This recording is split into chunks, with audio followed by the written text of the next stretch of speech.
Welcome to Big TV. CPM రాష్ట్ర కార్యదర్శిగా ఎన్నుకోబడ్డ జాన్ వెస్లీ ప్రస్తుతం బిగ్ టీవీ స్టూడియోలో ఉన్నారు. నమస్తే అండి జాన్ వెస్లీ. నమస్తే. వెనుకబడి ఉన్న తరగతి వర్గాల నుంచి ఒక దళిత నేతగా మీరు ఎన్నుకోబడ్డారు. కానీ దళిత నేతకు ఏ రోజు సిపిఎం పార్టీ అవకాశం ఇవ్వలేదు. మొదటిసారి అవకాశం ఇచ్చింది. ఆధిపత్య ధోరణే సిపిఎం పార్టీ లక్ష్యం అని చెప్పి మీ పార్టీలోనే కొన్ని గుసగుసలు. అలాంటిదేం లేదు.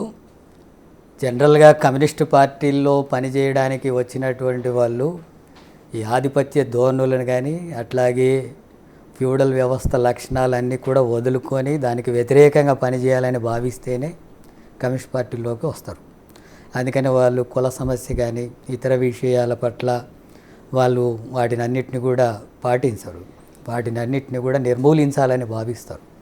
అందుకని ఏ తరగతి నుంచి వచ్చారు, ఏ కులం నుంచి వచ్చారు అనే దానికంటే కూడా భూస్వామ్య కుటుంబం నుంచి వచ్చినా పేదల కోసం పోరాడాలా, ఆధిపత్య కులాల నుంచి వచ్చినా అణగారినటువంటి తరగతుల లక్ష్యం కోసం సామాజిక న్యాయం కోసం పోరాడాల్సి ఉంటుంది. సామాజిక న్యాయం అంటారు. ఒక చిన్న క్వశ్చన్, మొన్నటిదాకా బివి రాఘవులు, తమ్మినేని వీరభద్రం డామినేషన్ చేసిన పార్టీ మీరు.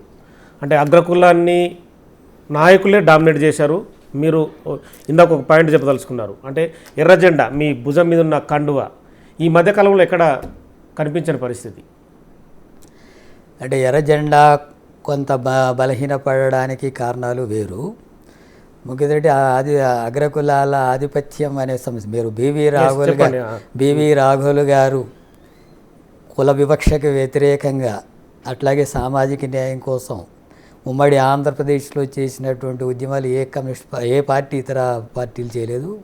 కమ్యూనిస్టులు చేశారు, సిపిఎం పార్టీ చేసేది రాఘుల్ గారి నాయకత్వంలో జరిగింది.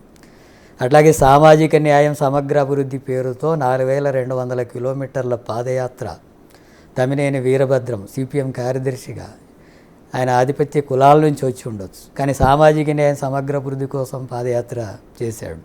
అట్లాగే పెద్ద ఎత్తున సామాజిక ఉద్యమాల్లో పనిచేశాడు. అందుకని అది వాళ్ళకి వర్తించదనేది నేను ఆ ఉద్దేశంతోనే చెప్తున్నాను. వాళ్ళు ఏ తరగతి నుంచి వచ్చినా ఈ తరగతులు, ఈ సామాజిక తరగతుల కోసం కూడా పనిచేశారు. ఇక రెండోది, కమ్యూనిస్ట్ పార్టీ బలహీనపడడం అనేటటువంటి అంశం మీరు అన్నది కొద్దిగా వాస్తవం. ఎప్పుడు కొద్దిగా ఓవరాల్గా మొత్తానికే వాస్తవం అనేది కనిపిస్తుంది. చట్టసభల్లో కూడా మీ ప్రాతినిధ్యం రోజు రోజుకి తగ్గిపోతుంది. అవును, చట్టసభల్లో చూసినప్పుడు ఎమ్మెల్యేలుగా, ఎంపీలుగా చూసినప్పుడు తక్కువ ఉంది, లేదా కొంత బలహీనపడడం అనేది కూడా వాస్తవం. కానీ కమ్యూనిస్ట్ పార్టీల యొక్క బలాబలాలని ఓట్లతోనే చూడడం అనేటటువంటిది సాధ్యం కాదు. ఇటీవలనే దేశవ్యాప్తంగా కమ్యూనిస్ట్ పార్టీలు, ఇతర కార్మిక సంఘాలు, సంస్థలనంతా కలుపుకొని సార్వత్రిక సమ్మె జరిగింది. కోట్లాది మంది కార్మికులు అందులో పాల్గొన్నారు. అట్లాగే ఏ ఉద్యమాలు మేము చేసినా కోట్లాది మంది ఎందుకు నోట్లు వేస్తలేరు? ఓట్లు వేయకపోవడం అనేటటువంటి సమస్య ఉంది. వాళ్ళు సామాజిక ఆర్థిక అంశాల మీద ఎర్ర జెండా పట్టుకొని పోరాడి ఆ హక్కులు సాధించేటట్టు దానికి ఉద్యమం చేస్తున్నారు. కానీ రాజ్యాధికారాన్ని మనమే సాధించాలనే రాజకీయ చైతన్యం పొందడంలో, మేము కల్పించడంలో మా వైపు నుంచి ఇంకా కొంత లోపం ఉంది. ఆ రకంగా కార్మిక వర్గమే, శ్రామిక వర్గాలే రాజ్యాధికారాన్ని సాధించాలా, మనం ఆ రకంగా ఓటును ఉపయోగించుకోవాలనే చైతన్యం ఇంకా కల్పించడంలో తగిన కృషి మా నుంచి జరగలేదు. అది తప్పకుండా భవిష్యత్తులో జరుగుతుంది. ఇప్పుడు వ్యత్యాసాలంతా కూడా పెరుగుతున్న కొద్దీ, ఆర్థిక వ్యత్యాసాలు పెరుగుతున్న తర్వాత, సామాజిక అసమానతలు ఇంకా కొనసాగుతున్న తర్వాత అనివార్యంగా వాటిని పరిష్కరిస్తారేమో అని చెప్పి బూర్జువా పార్టీలని నమ్ముకొని ప్రజలు ఓట్లేస్తున్నారు. వాళ్ళ మాటలకు మోసపోయి ఓట్లేస్తున్నారు. కానీ ఆచరణలు అమలు జరగడం లేదు. ఒకదాన్ని దించి ఇంకొక దాన్ని వేస్తున్నారు. అవి కూడా అర్థమవుతున్నాయి. ఇప్పుడు అనివార్యంగా ఈ శ్రామిక వర్గాలంతా సంఘటితం కాకపోతే మన విముక్తి ఉండదు అనే విషయం కూడా అర్థమవుతుంది. ఆ రూపంలో మా భవిష్యత్ కార్యాచరణ కూడా ఉంటుంది. తప్పకుండా బలపడి విజయం సాధిస్తాం. భారతదేశంలో మీకు ఒక్కొక్కరు సీఎం ఉన్నారు. అది కూడా కేరళలో విజయం. అవును. బెంగాల్లో దాదాపుగా కనుమరుగైన పరిస్థితి. ఇండియాలో అంటే మొత్తం ఓవరాల్గా భారతదేశం 29 రాష్ట్రాల్లో ఆధిపత్యం ఎక్కడా కనిపించని పరిస్థితి. ఈ మధ్యనే డి రాజా ప్రధాన కార్యదర్శి అయినట్టున్నారు. సో డి రాజా కూడా వెనుకబడిన తరగతుల వర్గం నుంచి వచ్చిన వ్యక్తి. మొన్నటి వరకు సీతారాం యేచూరి డామినేట్ చేసిన పరిస్థితి ఎలా చూడొచ్చు? కమ్యూనిస్ట్ పార్టీలు ఎందుకు బలపడతాయి, ఎందుకు విజయం సాధిస్తాయంటే, ఈ మొత్తం దేశ సంపదలో 1% ఉండే కార్పొరేట్ సంస్థల చేతుల్లో 40% సంపద వాళ్ళ దగ్గర పోగై ఉంది. 50% ఉండే పేద వర్గాలు, ముఖ్యంగా శ్రామికులుగా ఉండేటటువంటి వాళ్ళు 3% సంపదనే వాళ్ళతో ఉంది. దేశం అభివృద్ధి జరిగింది, ఆర్థికంగా అన్ని రంగాల్లో ఉంది, ప్రపంచంలో 4వ స్థానం, రేపు 3వ స్థానం, ఇవన్నీ ఉండొచ్చు కాక, కానీ సంపద ఎక్కడ పోగవుతుంది, ఎవరి దగ్గర పోగవుతుంది, శ్రామిక వర్గాల దగ్గర ఉన్న సంపద ఎంత అనేది చూసినప్పుడు అనివార్యంగా ఈ ఘర్షణ, ఈ వైరుధ్యం, ఈ తిరుగుబాట్లు, ఈ పోరాటాలు జరిగి తీరుతాయి. శ్రీలంకలో జరిగినట్టుగా. శ్రీలంకలో కమ్యూనిస్ట్ పార్టీ పోటీ చేసినప్పుడు గతంలో వాళ్ళకు 3 ఎంపీ సీట్లు కూడా రాలేదు, ఓట్లు కూడా పెద్దగా లేవు. కానీ ఒక 2 సంవత్సరాల్లోనే ప్రజలు ఆర్థిక సంక్షోభాలలో తిరుగుబాటు చేసి మొత్తం దేశాధ్యక్షుడిని కమ్యూనిస్ట్ పార్టీ నాయకుని ఎన్నుకున్నారు. పార్లమెంటే కమ్యూనిస్ట్ పార్టీ ఆధ్వర్యంలో వచ్చింది. స్థానిక సంస్థల ఎన్నికల్లో కమ్యూనిస్టులు ఇప్పుడు అధికారంలోకి వచ్చారు. అందుకని కమ్యూనిస్టుల యొక్క బలాల్ని ఉద్యమాల ద్వారా, తిరుగుబాట్ల ద్వారా అనేటటువంటి పద్ధతిలోనే వస్తుంది తప్ప ఇప్పుడుండే పద్ధతుల్లో ఓట్లు, మాయమాటలు చెప్పి, డబ్బులు ఖర్చు పెట్టి, కోట్లు ఖర్చు పెట్టి ఎన్నికల్లో పోటీ చేయడం అనేది బూర్జువా పార్టీలు నేర్పుతున్నారు. కమ్యూనిస్ట్ పార్టీ అటు చేయదు, ఓట్ల కోసం డబ్బులు పంచదు, మాయమాటలు చెప్పదు, వాస్తవాలే చెప్తుంది ప్రజలకు. ఆ వాస్తవాలు అర్థం చేసుకునే చైతన్యాన్ని కలిగించడంలో ఇంకా మా బలహీనత ఉంది. వాటిని మేము ఇంకా అధిగమించి 180% పైగా ఉండే శ్రామిక వర్గాల్ని సంఘటితం చేయడం, రైతుల్ని, కూలీల్ని, కార్మికుల్ని సంఘటితం చేయాల్సింది ఉంది. దళిత, గిరిజన, బలహీన వర్గాలతో పాటు అన్ని కులాల పేదల్ని సంఘటితం చేయాల్సినటువంటిది ఉంది. ఇవన్నిటిని కూడా అర్థం చేయించి ముందుకు నడపడం అంటే బూర్జువా పార్టీలకు ఇది భిన్నమైనటువంటి ఒక ప్రత్యామ్నాయ ఎజెండాతో ముందుకు పోయి ఆ ఉద్యమాల ద్వారా మేము బలపడతాం తప్ప కొన్ని ఓట్లు, కొన్ని సీట్లు వీటి ద్వారా వస్తే అసెంబ్లీలో మాట్లాడవచ్చు. మీకు తెలుసుగా ఇప్పుడు అసెంబ్లీ ఎట్లా జరుగుతుంది, పార్లమెంట్ ఏం జరుగుతుంది, పార్లమెంటులో ఉండే పార్టీ ఎంపీలంతా కలిసి మాట్లాడగలుగుతున్నారా? పార్లమెంట్లో మొత్తం సస్పెండ్ చేసి బయటకు పంపితే కూడా చేసేదేమీ లేదు కదా. అందుకని ప్రజా ఉద్యమాలు జరిగితే, ప్రజలు చైతన్యం అయితే అందరు జాగ్రత్త మాట్లాడతారు, జాగ్రత్త ప్రజలు చైతన్యం అంటున్నారు. కానీ ఒకప్పుడు కోకొల్లలుగా సిపిఐ అయితేనేమి, సిపిఎం అయితేనేమి, మొత్తం ఎర్రజెండా గొడుగు కింద ఉన్న పార్టీల వెంబడి వేలాది మంది ప్రజలు చైతన్యవంతులై వచ్చేవాళ్ళు. మీరు గతంలో కూడా చూసి ఉంటారు. చాలా చోట్ల కూడా మా భూములు మాకు కావాలని చెప్పి ఎర్రజెండాలు పాతిచ్చిన నాయకులు కూడా ఉన్నారు. కానీ ఈరోజు ఆ పరిస్థితి ఎర్రజెండా పార్టీలలో ఎక్కడ కనిపించడం లేదు. ఎందుకంటే చైతన్యవంతం చేయడంలో నాయకుల వైఫల్యం ఉందా, ప్రజలు ఆకర్షితులు అవుతలేరా? అంటే 2 విషయాలు ఉన్నాయి ఇందులో. ఒకటి, అసలు ఏమీ జరగలేదు, అలాంటి పోరాటాలు లేవు అనేది కరెక్ట్ కాదు. వాటిని ఈరోజు మీడియా కానీ వీటిది కానీ దాన్ని గుర్తించే దాంట్లో లోపాలు ఉన్నాయి. తెలంగాణలో ఇప్పటికీ 100 కేంద్రాల్లో పేదలు ఇండ్ల స్థలాల ప్రభుత్వ స్థలాల్లో ఇండ్ల గుడిసెలు వేసుకొని నివాసాలు ఉంటున్నటువంటివి ఎర్రజెండా నాయకత్వాన్ని ఉంటున్నాయి, కొనసాగుతున్నాయి. ఇప్పుడు అవి పట్టాల కోసం పోరాటం జరుగుతుంది. అంటే 100 కేంద్రాల్లో ఇలాంటి పోరాటాలు జరుగుతున్నాయి. వాళ్ళు కూలుస్తున్నారు, మళ్ళీ వేస్తున్నాం, కూలుస్తున్నారు, మళ్ళీ వేస్తున్నాం, అలాంటి పోరాటాలు జరుగుతూనే ఉన్నాయి. అట్లాగే భూమి కోసం జరిగేటటువంటి పోరాటాలు, ఇప్పుడు భూమి విలువ పెరిగిన తర్వాత ప్రభుత్వాలు ఉన్న భూములే లాక్కుంటున్నారు, అసైన్ భూములు కూడా లాగేసుకుంటున్నారు. ఆదివాసీలకు ఇవ్వాల్సినటువంటి ప్రాంతాల్లో పోడు భూములు కూడా సరిగ్గా పట్టాలు ఇవ్వకుండా ఇవన్నీ ఉంటాయి. వాటి మీద పోరాటాలు కూడా జరుగుతున్నాయి, ఇప్పుడు కూడా జరుగుతున్నాయి. భవిష్యత్తులో ఇంకా ఈ కొత్తగా గవర్నమెంట్ వచ్చింది కాబట్టి ఏమైనా చేస్తుందేమనే భ్రమలు ప్రజల్లో ఉన్నాయి. ఈ 20 నెలల్లో అది కూడా తేలిపోయింది. కాబట్టి ఇప్పుడు మళ్ళీ సన్నద్ధం అవుతున్నారు. మీరు చూస్తారు, త్వరలోనే మళ్ళీ అలాంటి పోరాటాలు చూస్తారు.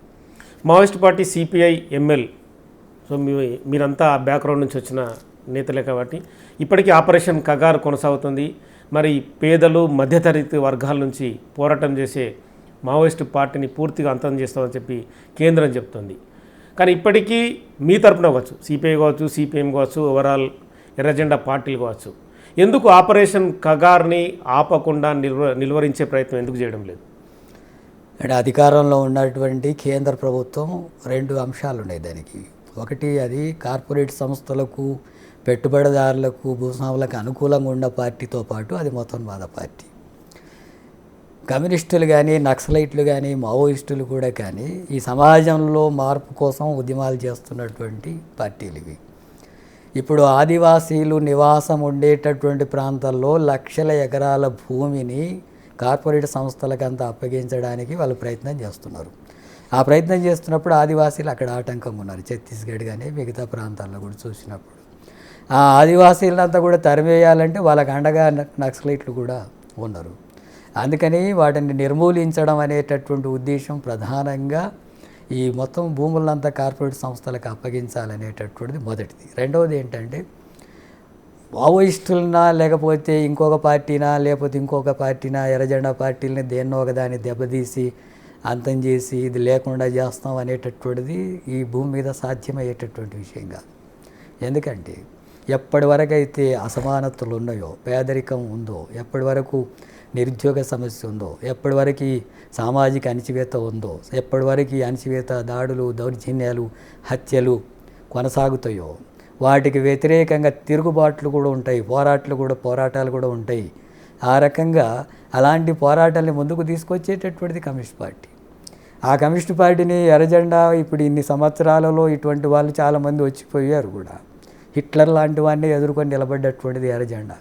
ప్రపంచ నియంత అయినటువంటి హిట్లర్నే మట్టి కనిపించినటువంటిది ఈ ఎర్రజెండా.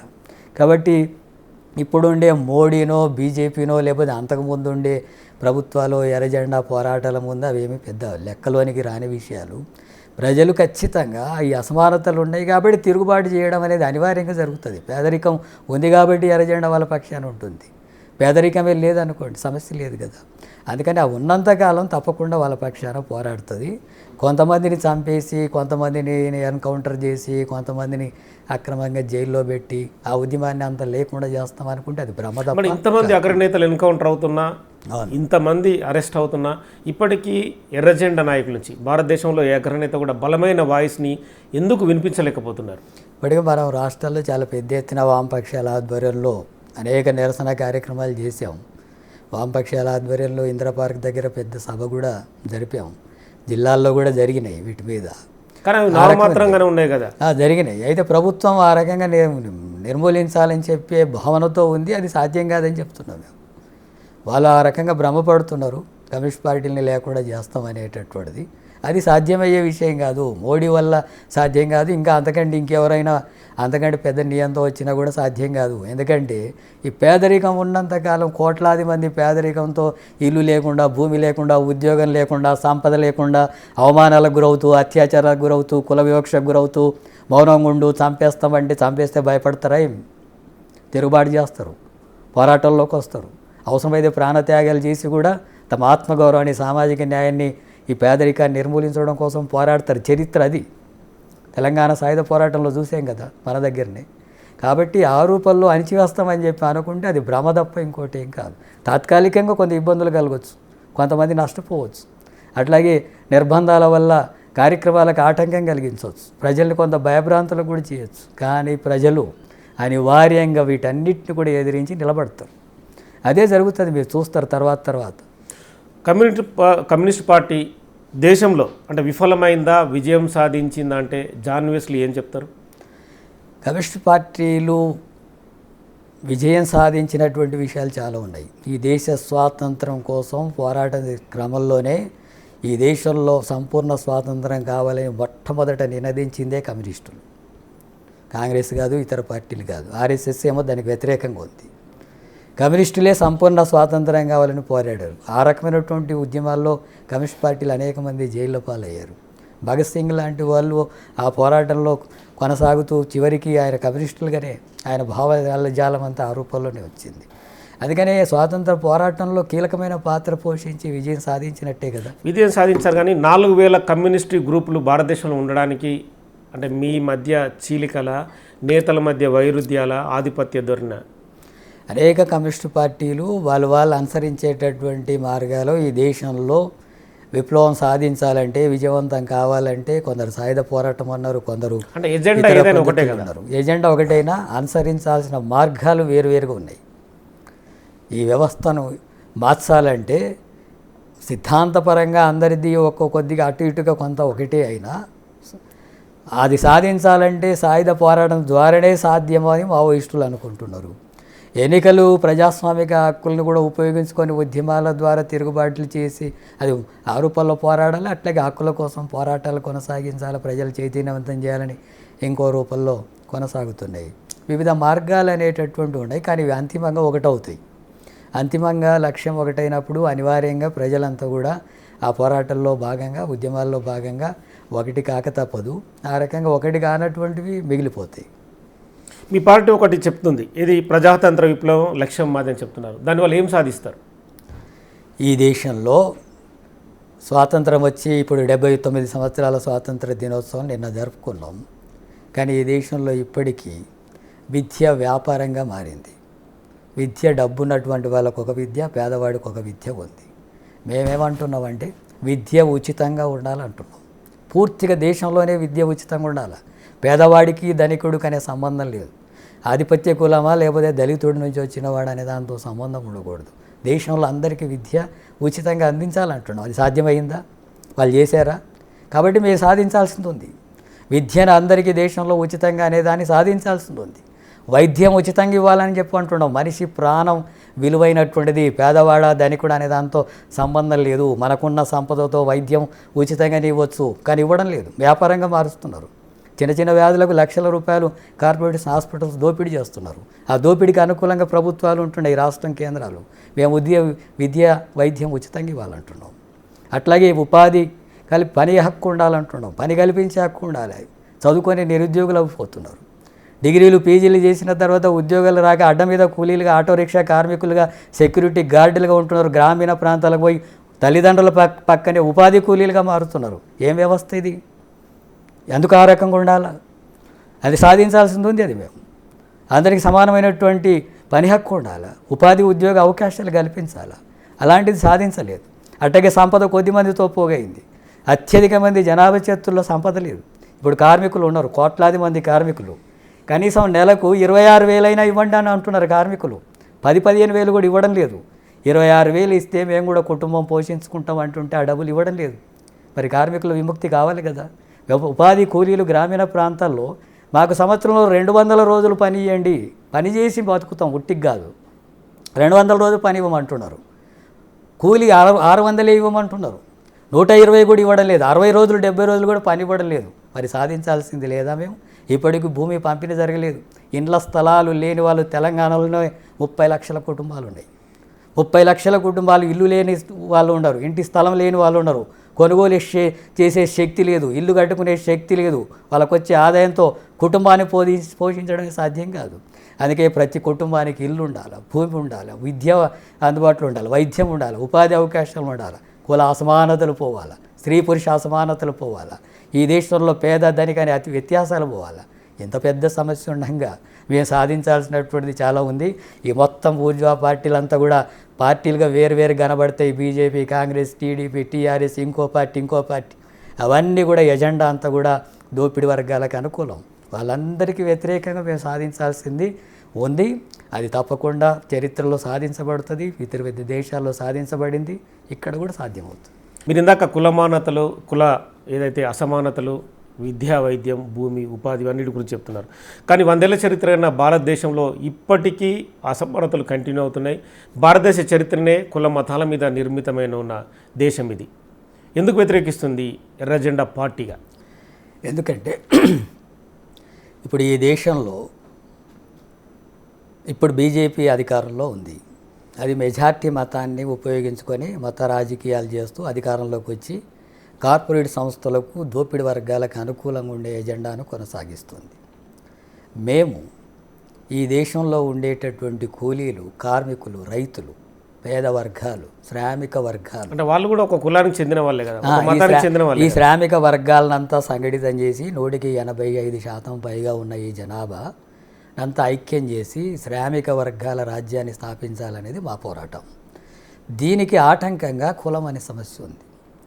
ఈ శ్రామిక వర్గాలుగా ఉండే రైతులు, కూలీలు, కార్మికులే వివిధ కులాల పేరుతో ముక్కలుగా విడిపోయి అనైక్యత గురి కావడం వల్లనే ఈ దోపిడీ వర్గాల యొక్క ఆధిపత్యం కొనసాగుతుంది. అందుకని ఈ దోపిడీ వర్గాలకు అనుకూలంగా ఉంది కాబట్టి కుల వ్యవస్థను ఈ బూర్జువా పార్టీలు, మతోన్మాద పార్టీలు పెంచి పోషిస్తున్నాయి. వాటిని నిర్మూలించుకోవాలా, కుల అసమానతలు నిర్మూలించుకోవాలా, కుల వ్యవస్థను నిర్మూలించుకోవాలని అనేక ఉద్యమాలు జరిగాయి. కమ్యూనిస్టులు పోరాడారు, పూలే, అంబేద్కర్ లాంటి వాళ్ళు పోరాడారు. కొంత మార్పు ఉంది. ఇది భవిష్యత్తులో కూడా ఇంకా ఈ ఉద్యమాలు కొనసాగుతాయి. అంటే ఇది మేము అనుకున్నటువంటి లక్ష్యం సాధించడానికి కులం అనేది ఒక ఆటంకంగా ఉంది.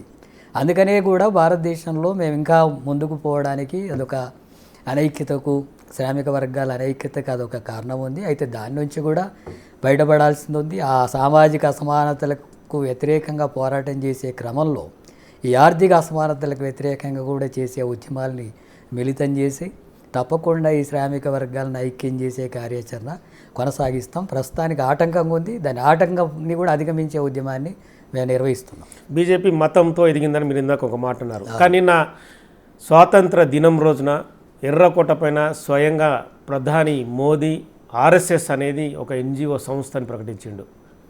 ఏం చెప్తుంది సిపిఎం పార్టీ? మీరు ఒకసారి చరిత్రను అంతా కూడా చూస్తే స్వాతంత్ర ఉద్యమం సందర్భంగా ఆర్ఎస్ఎస్ ప్రకటించినటువంటి ప్రకటనలు మనం గమనిస్తే ఇప్పటికి కూడా ఉన్నాయి. బ్రిటిష్ వాళ్ళకి వ్యతిరేకమైనటువంటి ఉద్యమాల్లో పాల్గొనవద్దండి అని చెప్పి అది హిందువులకు ఆర్ఎస్ఎస్ పిలుపునిచ్చింది. బ్రిటిష్ వాళ్ళకి వ్యతిరేకంగా పాల్గొనకూడదంటే ఏంటి? దేశవ్యాప్తంగా ప్రజలంతా కూడా ఈ బ్రిటిష్ సామ్రాజ్యవాదానికి వ్యతిరేకంగా ప్రజలు పోరాడుతుంటే ఆ పోరాటంలో పాల్గొనొద్దని చెప్పింది. అట్లాగే జైల్లో ఉండేటటువంటి ఆర్ఎస్ఎస్ నాయకులు మమ్మల్ని విడుదల చేయండి, మేము మీకు సహకారం ఇస్తాం, క్షమించండి, మేము బయటకు వస్తే మీకు అనుకూలంగా వివరిస్తాం ఆ పోరాటాలకు వ్యతిరేకంగా అని చెప్పి బయటకు వచ్చినటువంటి సంస్థ ఇది. జాతీయ జెండాను గౌరవించినటువంటి సంస్థ అది. గాంధీని స్వాతంత్రం కోసం పోరాడినటువంటి గాంధీని హత్య చేసినటువంటి సంస్థ అది. అలాంటి సంస్థను స్వాతంత్ర ఉద్యమం రోజు ఆర్ఎస్ఎస్ను పొగడడం అనేటటువంటి జరగడం అంటేనే అది దేశానికి అవమానం, దేశ స్వాతంత్ర ఉద్యమానికి అవమానం. లక్షలాది మంది తమ ప్రాణాలు అర్పించి త్యాగాలు చేసి బలిదానాలు చేసి సాధించినటువంటి స్వాతంత్రానికి అవమానకరమైన విషయం అది. స్వాతంత్ర చరిత్ర లేనటువంటి వాళ్ళు ఇప్పుడు పాలకులుగా ఉన్నారు. దాని ఫలితంగానే ఇలాంటి పరిస్థితి ఉంది. అందుకనే ప్రజలు కూడా వాటిని అర్థం చేసుకోవాల్సిన అవసరం ఉంది. అమెరికా సుంకాలపైన ప్రధాని మోదీ తన ప్రకటన వినిపించాడు. ఖచ్చితంగా గట్టిగా పోరాడతామన్నాడు. కానీ సిపిఎం పార్టీ దానికి డిఫరెంట్ యాంగిల్ తీసుకొస్తుంది. అంటే మోడీ అమెరికా పైన ప్రెషర్ తీసుకురాలేకపోతుండా? మోడీ అమెరికా ముందు మోకరిల్లుతున్నాడు. ఇది నేను ఇంతకుముందే చెప్పే 200 సంవత్సరాలు పరిపాలించినటువంటి బ్రిటిష్ సామ్రాజ్యవాదాన్ని తరిమి కొట్టినటువంటి చరిత్ర ఉన్నటువంటి భారతదేశంలో ఇప్పుడు 140 కోట్ల జనాభా కలిగినటువంటి ఈ దేశం అమెరికా ముందు మోకరిల్లొద్దు అంటుంది సిపిఎం పార్టీ. నేను చెబితేనే కాల్పుల విరమణ జరిగింది అమెరికా అని చెప్తుంది. నువ్వు చెప్పడం ఏంటి? మా దేశం మేము పరిపాలించుకుంటాం, మేము నిర్ణయించుకుంటాం, నీవోడవు అని చెప్పాలి కదా మోడీ, ఎందుకు చెప్పడం లేదు అని చెప్పి అంటున్నాం. అట్లాగే ఆయన మీరు రష్యాతో ఆయిల్ కొనుగోలు చేస్తే ఇప్పుడు 25% సుంకాలు, మళ్ళీ 27 నుంచి ఇంకొక 25% సుంకాలను విధిస్తా, మీరు ఇంకా ఏదైనా అంటే అంతకంటే ఎక్కువ విధిస్తా, కానీ అమెరికా నుంచి దిగుమతులు చేసేటటువంటి దానికి మాత్రం ట్యాక్సులు వేయకూడదు, 0 ట్యాక్సులు ఉండాలంటున్నాడు. అమెరికా నుంచి దిగుమతి అయితే 0 ట్యాక్సులు, మన దగ్గర నుంచి ఎగుమతులు చేసేవాడికి 50% వేస్తానని చెప్పండి. ఎందుకు మౌనంగా ఉంటావు? ఎందుకు మాట్లాడడం లేదు? ఎందుకు ప్రతిఘటించడం లేదు? చిన్న చిన్న దేశాలు ప్రతిఘటిస్తున్నాయి. మీరు ట్యాక్స్లు వేస్తే మేము వేస్తామని చెప్పారు. చైనా ప్రతిఘటించింది కదా. చైనాకి ఏమో 90 రోజులు ఇంకా అవకాశం ఇస్తున్నాడు. మన దగ్గర ఆ రకంగా భయపెట్టేటటువంటి ప్రయత్నం చేస్తే లొంగిపోమని చెప్పే పద్ధతులు అనుసరిస్తే దేశ సంపదకు నష్టం కదా అది. అట్లాగే వాళ్ళ దేశాల నుంచి దిగుమతులు చేసుకోవాలని చెప్పి అంటున్నాడు బలవంతంగా. వాళ్ళ దేశాల నుంచి దిగుమతులు చేస్తే ఇక్కడ వ్యవసాయ రంగం దెబ్బతింటుంది, ఫార్మా దెబ్బతింటుంది, నిరుద్యోగ సమస్య మరింత పెరుగుతుంది, ఆర్థికంగా దేశానికి నష్టం జరుగుతుంది. ఇంత తీవ్రమైన నష్టాలు జరుగుతుంటే మౌనంగా మాట్లాడకుండా ఆయన నా మిత్రుడు అని చెప్పి మాట్లాడితే దేశానికి అవమానకరమైన విషయం. ఈ దేశం గర్వంగా చెప్పుకోదగ్గట్టుగా ఉండాలా. మేమంటే ఏంటి, మా దేశంలో ఎవరు జోక్యం చేసుకోకూడదు, మేమెవరి మీద కూడా ఆధిపత్యం చేయం, కానీ మా మీద చేస్తే సహించమని చెప్పి చెప్పగలిగినట్టుగా ఉండాలి కదా. ఎందుకు చెప్పడం లేదు? అదే వ్యతిరేకిస్తున్నాం మేము. సామ్రాజ్యవాద దేశానికి లొంగిపోయే ధోరణిని కేంద్ర ప్రభుత్వం అనుసరిస్తుంది. ఆ అనుసరించేటటువంటిది దేశానికి నష్టం. కాబట్టి ఆ రకం ఉండొద్దు అని చెప్పి చెప్తున్నాం. ఉండకపోతే అట్టే పద్ధతి కొనసాగితే ప్రజలే తిరుగుబాటు చేస్తారు. అంటే మోడీ పాకిస్తాన్ పైన ఇండియా ఘన విజయం సాధించిందనేదే వాళ్ళు చెప్పుకొస్తున్నారు. భారతదేశం ఏకదాటిగా నిలబడ్డది కాబట్టి మేము విజయం సాధించమంటున్నారు. కానీ మీరు డిఫరెంట్ కోణాన్ని మీరు చెప్పుకొస్తున్నారు. పాకిస్తాను భారతదేశం అసలు వాటి మధ్యలో యుద్ధం, పాకిస్తాన్ మీద భారతదేశం గెలవడం పెద్ద సమస్య ఏమి కాదు. పాకిస్తాన్కు భారతదేశానికి ఏ విషయంలో పోలిక? జనాభాలనా, యుద్ధం చేసేదాన్నో, టెక్నాలజీలనా, ఆయుధాల్లోనా, సంపదలోనా, సైన్యంలోనా, దేనికి అది సరిపోదు. అక్కడక్కడ కొన్ని ఉగ్రవాద చర్యలు చేసేటటువంటి శక్తి తప్ప భారతదేశాన్ని దెబ్బతీసేంత శక్తి ఉన్నటువంటిది ఏం కాదు అది. అయినా సరే అలాంటి ఉగ్రవాద చర్యలను కూడా ఖండించండి, సరిచేయండి, అలాంటి వాళ్ళను నిర్మూలించండి అని చెప్పి దేశమంతా మద్దతు ఇచ్చింది. మొన్న పహల్గాం ఘటనలో సిపిఎం కూడా మద్దతు ఇచ్చింది, అన్ని పార్టీలు మద్దతు ఇచ్చినాయి. అన్ని పార్టీలు మద్దతు ఇచ్చి వాటిని అరికట్టమని చెప్పి అంటే మళ్ళీ విరమించాలనా లేదా, అన్ని పార్టీలతో మాట్లాడాలి కదా, పార్లమెంట్లో మాట్లాడాలి కదా, లేకపోతే ముఖ్యమైన గ్రూప్తోనే మాట్లాడాలి కదా. అమెరికా చెప్తే వింటవి ఎందుకు? అమెరికా చెబితే వినడానికి నిన్ను ఎవరు ఎన్నుకున్నారు? ఈ దేశ ప్రజలు ఎన్నుకున్నారు. నువ్వు అమెరికా చెప్పితే 20 నిమిషాల్లో అది అయిపోయిన తర్వాత ముగిసింది. ఇప్పుడు ఈరోజు కూడా చెప్పాడు. ఈరోజు పుతిన్ దగ్గర చర్చల్లో కూడా ట్రంప్ ఏం చెప్తున్నాడు, ఆ 2 దేశాల మధ్య యుద్ధాన్ని నేనే ఆపాను అంటున్నాడు. ఇప్పటికి 30-40 సార్లు చెప్తున్నాడు. ట్రంప్ అట్లా అనలేదు, నీవు అబద్ధాలు ఆడుతున్నావు జాగ్రత్త అని ఎందుకు అన్నాడు? ఎందుకు చేత కాదు? పాకిస్తాన్ మీద రెచ్చిపోతావు, అక్కడెందుకు రెచ్చిపోవు? నేను అవమానిస్తున్నాడు కదా, మన దేశాన్ని అవమానిస్తున్నాడు కదా. మన సార్వభౌమ అధికారాన్ని దెబ్బతీసేటటువంటి మాట అది. అంటే వ్యాపార లావాదేవీలు ఉండడం, చమురు దిగుమతి ఇవన్నీ ఉండడం వల్ల కొంత ఇబ్బందికర పరిస్థితులు వాళ్ళకు ఉన్నాయేమో.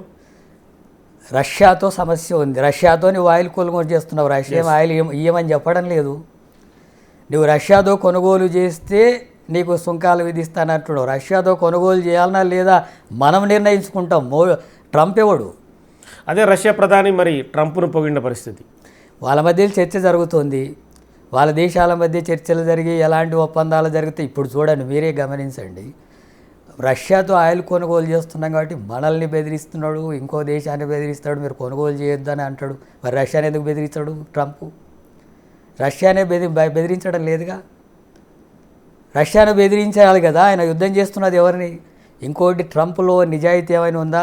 ఉక్రెయిన్ మీద రష్యా యుద్ధం చేస్తుంది కాబట్టి మీరు ఆయిల్ కొనుగోలు చేయడం వల్ల డబ్బులు వచ్చి రష్యా ఉక్రెయిన్ మీద యుద్ధం కొనసాగుతుంది, అది ఆగాలంటే మీరు ఆయిల్ కొనుగోలు చేయడం ఆపేయాలని అంటున్నాడు. మళ్ళీ ఇజ్రాయెల్కి ఎందుకు మద్దతు ఇస్తున్నావు నువ్వు?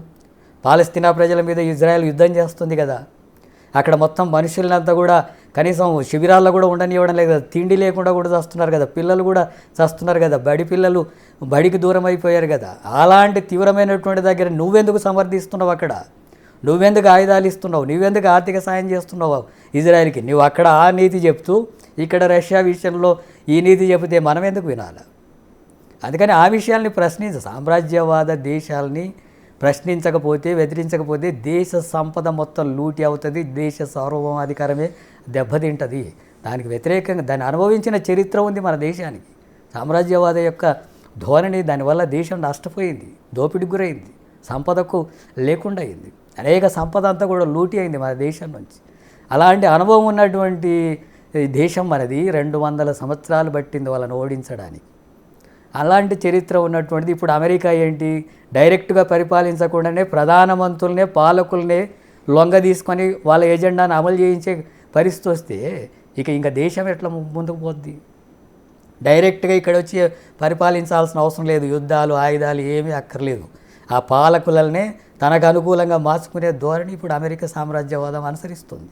దానికి అనుకూలంగా దేశం ఉంటుంది, అట్లా ఉండొద్దు అంటున్నాం. విదేశాంగ విధానం మార్చాలంటున్నాం. మనం పాలస్తీనాను ఇంతవరకు సమర్థించాం, ఇప్పుడు సమర్థించడం లేదు. ఇజ్రాయెల్ దాడులు చేస్తుంది, దానికి ఆయుధాలు పంపిస్తున్నాం మన దగ్గర నుంచి, అటు పంపకూడదని అంటున్నాం. ఈ విషయాలంతా కూడా గతంలో అనుసరించిన విధానమే, మన భారతదేశం అనుసరించిన విధానాలే దానికి భిన్నంగా పోతున్నాయి, సామ్రాజ్యవాదానికి అనుకూలంగా పోతున్నాయి. మంచి మిత్రుడు అన్నాడు, కానీ ఇప్పుడు తెలుస్తుందిగా అమెరికా ధోరణి ఏంటో తెలుస్తుంది కదా. మిత్రుడు అంటే ఏమైనా బాగా చూశాడా? మోడీని ఏమైనా పొగిడాడా? పనులు లేదు నీకు అని చెప్పాడా? ఈ దేశ అభివృద్ధికి నేను తోడ్పడతా అంటుండా? దేశాన్నే దోచుకోవడానికి మొత్తం గేట్లు తెరవమంటున్నాడు. అది మేము వ్యతిరేకిస్తున్నాం. ఓకే, సో ఇక ఒక్కసారి మనం మళ్ళీ మామూలుగా వద్దాం. కమ్యూనిస్ట్ పార్టీలు ఇప్పటికి కూడా బూర్జువా పార్టీలతో పొత్తు కోసం, సీట్ల బేరసారాల కోసం పాకులాడంలో, అంటే మార్క్సిజంలో అది భాగం అన్నట్ట? మార్క్సిజంలో భాగం కాదు. ఈ దేశానికి ప్రమాదకరమైనటువంటి రాజకీయాలు అనుసరిస్తున్నటువంటి మతోన్మాద పార్టీ అయినటువంటి బీజేపీ, జనరల్గానే బూర్జువా భూస్వామ్య వర్గాలకు అనుకూలంగా ఉండే పార్టీలు ఇవన్నీ కూడా ఒకటైతే, దీంట్లో వాటితో పాటు మతోన్మాదం అనేటటువంటి అదనపు ఎజెండా బీజేపీకి ఉంది. అందుకనే మతోన్మాదం పేద ధనిక వ్యత్యాసాలు నిర్మించాలి, శ్రామిక వర్గాలంతా ఐక్యం కావాలంటుంటే హిందువులంతా ఐక్యం కావాలి, మైనార్టీలకు వ్యతిరేకంగా అనే వైరుధ్యాన్ని తీసుకొచ్చి ఆ రకంగా ఈ వర్గ పోరాటాలకు అదంతా కూడా ఆటంకంగా ఉంది.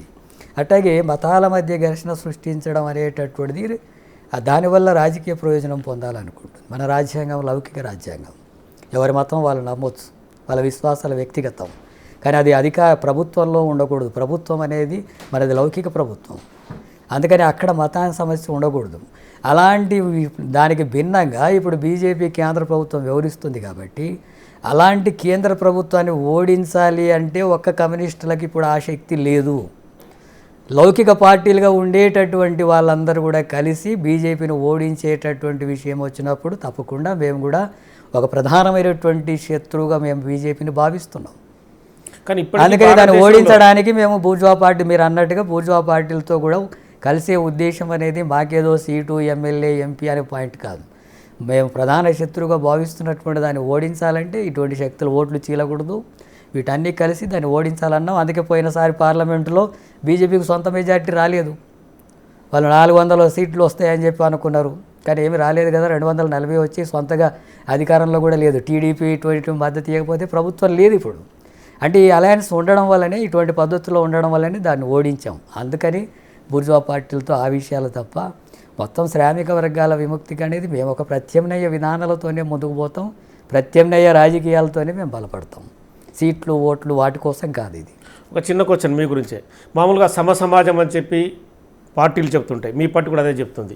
కానీ ఒక దళితుడిని ప్రధాన కార్యదర్శిగా చేయడానికి పార్టీకి 100 ఏళ్ళు పట్టిందనేది ఒక ఆరోపణ.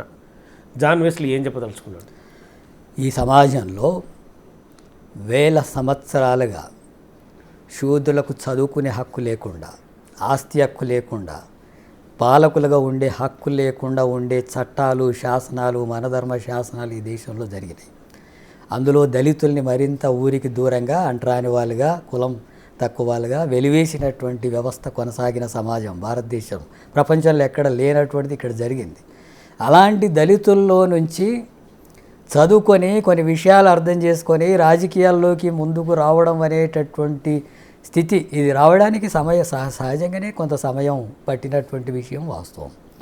ఆ రూపంలో చూసినప్పుడు కమ్యూనిస్ట్ పార్టీనే ప్రత్యేకంగా ఈ సామాజిక తరగతుల నుంచి అభివృద్ధి చేయడం కోసం, నాయకత్వ స్థానంలోకి రావడం కోసం కృషి చేయడం ఫలితంగానే ఈ రోజుకు అవకాశం ఉంది. ఒకనాడు అగ్రకులాల నుంచే వచ్చి, పై కులాల నుంచి వచ్చి, ధనిక కుటుంబాల నుంచి కూడా వచ్చి మార్క్సిజాన్ని అర్థం చేసుకొని పేదల కోసం పోరాటం చేసే దాంట్లో వాళ్ళు ముందున్నారు. ఎందుకంటే వాళ్ళు చదువులో ముందున్నారు, విషయాలు అర్థం చేసుకోవడంలో ముందున్నారు. అందుకని వాళ్ళ స్థాయిలో, వాళ్ళ నాయకత్వాల్లోనే కమ్యూనిస్ట్ పార్టీలు కూడా ముందుకు సాగినాయి.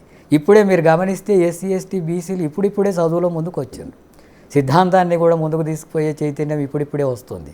నాయకత్వ స్థానాల్లోకి కూడా ఇప్పుడు వస్తున్నారు. ఆ క్రమంలో ఎస్సీలు, ఎస్టీలు, బీసీలు, మహిళలు నాయకత్వ స్థానాల్లోకి పెరుగుతున్నటువంటి పరిస్థితి ఉంది. ఆ క్రమంలో జరిగినటువంటిది మొదటి విషయం. రెండోది, నేను ఇంతకుముందే చెప్పా, ఏ కులం నుంచి వచ్చాడనే దానికంటే కూడా ఎవరి తరఫున పోరాడాడనేదే ముఖ్యం. కానీ మీ ప్రధాన కార్యదర్శి స్థానాన్ని ఇప్పటికి కూడా వీరే వర్గం వ్యతిరేకిస్తుంది. అలాంటిది ఏమీ లేదు.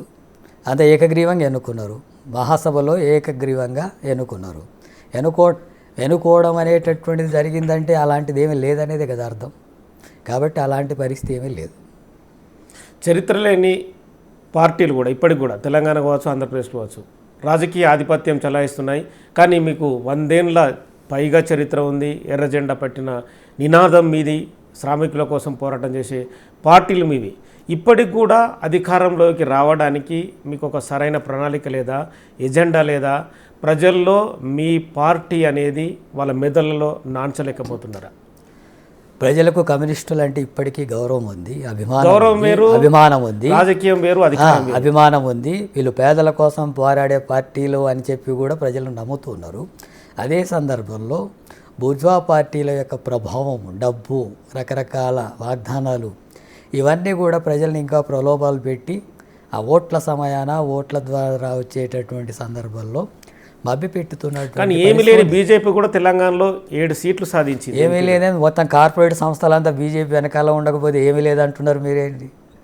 కార్పొరేట్ సంస్థలకు అనుకూలంగా ఉండే 100 ఏం లేదు. మేము 20 ఎన్నడో అధికారంలోకి వచ్చి ఉండేవాళ్ళం కదా. మేము ఆ ఎజెండా అత్యధిక వర్గాల ఓటు శ్రామికులు మీ వైపు ఉన్నారు కదా. మరి అత్యధిక శ్రామిక వర్గాలు మా వైపు ఉన్నారు. కానీ శ్రామిక వర్గాలకు ఆ చైతన్యం ఇంకా రాలేదు. రాజ్యాధికారాన్ని సాధించాలనే చైతన్యం ఇంకా రాలేదు.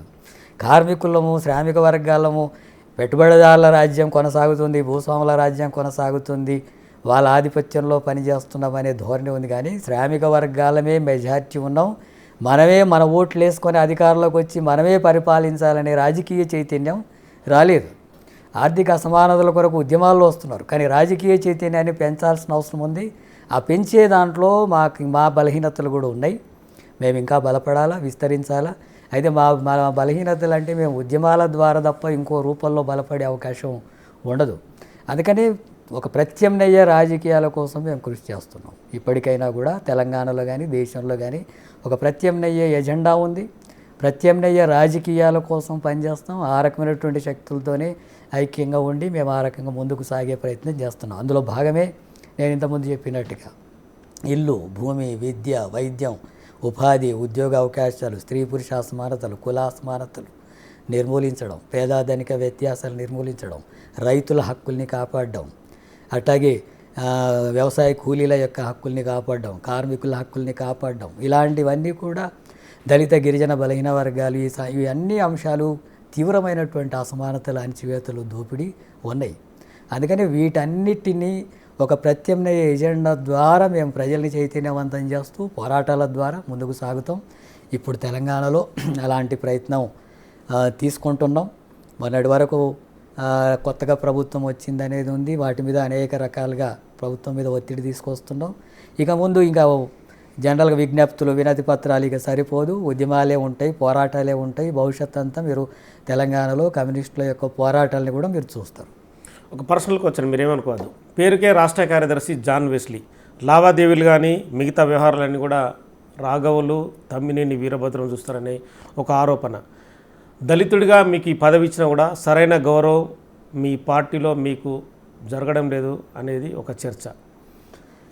ఆర్థిక లావాదేవీలు అనేది కమ్యూనిస్ట్ పార్టీలలో బూర్జువా పార్టీలాగా ఒక వ్యక్తి చేతుల్లో ఉండవు, ఎవరి చేతుల్లో ఉండవు. గతంలో ఇప్పుడు ఆల్ ఇండియా సెక్రటరీ బేబీ గారు ఉన్నారు, ఆయన చేతుల్లో కొంత ఇన్ఫర్మేషన్ ఉన్న తర్వాత నీకు వచ్చిన మిమ్మల్ని అదే ఆయన చేతుల్లో కూడా ఉండదు. రాఘవులు గారు రాష్ట్ర కార్యదర్శిగా చేశాడు, ఆయన చేతుల్లో కూడా ఉండదు. మొన్నటి వరకు తమ్మినేని వీరభద్రం చేశాడు, ఆయన చేతుల్లో కూడా ఏముండదు.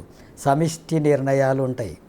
కమ్యూనిస్టు పార్టీలో వ్యక్తి నిర్ణయాలు నడవవు. నేను కార్యదర్శి అయినా ఇంకొకరి కార్యదర్శి అయినా సమిష్టి నిర్ణయాలే జరుగుతాయి. సమిష్టి నిర్ణయాల ఆధారంగా ఉంటుంది ఆర్థిక విషయాలు కానీ ఇంకే విషయాలైనా కానీ. అందుకని ఎవరిది కూడా అది వ్యక్తిగత విషయం కాదు, వ్యక్తిగత సంపద కాదు, వ్యక్తిగతమైనటువంటి విషయాలు కాదు. అందుకని అది సమిష్టి నిర్ణయాల్లో భాగం ఉంటుంది. సమిష్టి నిర్ణయాలని అమలు చేయడమే ఉంటుంది ఎవరు ఆ స్థానంలో ఉన్నా. అందుకని రాఘవుల్ గారో లేకపోతే ఇంకొకరో అటువంటిది ఏమీ లేదు. ఆయన ఆల్రెడీ పోలిట్ బ్యూరోలో ఉన్నారు, ఆల్ ఇండియా స్థానంలో ఉన్నాడు, మాకు గైడ్గా ఉన్నాడు. నిర్ణయాలన్నింటినీ కూడా ఆయన సలహాలు, పోలిట్ బ్యూరో సలహాలతోన మేము సమిష్టి నిర్ణయాల ద్వారా కొనసాగుతాం తప్ప వ్యక్తి నిర్ణయాలు అనేది కమ్యూనిస్ట్ పార్టీలో ఉండవు. ఒకవేళ అదే ఉంటే ఖచ్చితంగా ఇవి చెడిపోతాయి. ఈ మధ్య జరిగిన దిల్సుఖ్నగర్లో పార్కులో జరిగిన ఒక మర్డర్ మీరు చూసే ఉంటారు. ఎర్ర జెండాకు సంబంధించిన నాయకుడిని ఒక భూముల్ని వాళ్ళకి ఇప్పించడం కోసం వసూలు చేశాడు. ఆ వసూళ్ల నేపథ్యమే ఇద్దరి మధ్య గొడవ, తర్వాత మర్డర్ జరిగిందని. ఇటువంటి ఆరోపణల నేపథ్యంలో భూములు వాళ్ళకి ఇప్పించి డబ్బులు వసూలు చేస్తారనే ఒక ఆరోపణని ఎలా చూస్తారు?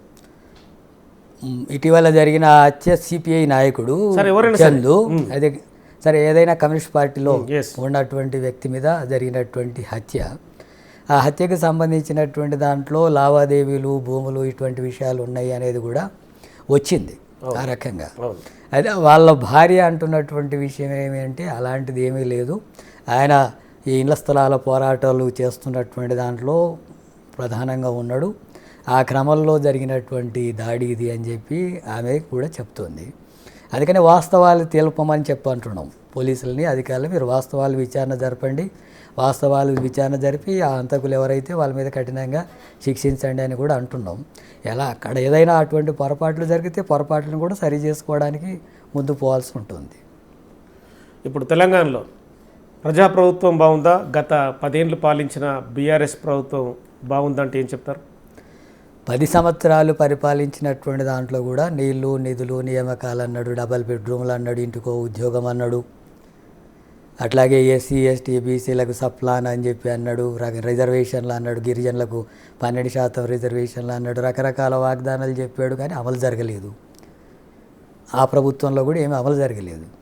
ఇప్పుడు కాంగ్రెస్ వచ్చిన తర్వాత అంతకు మించినటువంటి వాగ్దానాలు ఇచ్చి అధికారంలోకి వచ్చింది. కానీ ఇప్పటివరకు కాంగ్రెస్ పార్టీ కూడా వ్యవసాయ కూలీలకు 12,000 ఇస్తామన్నది అమలు జరగడం లేదు. అట్లాగే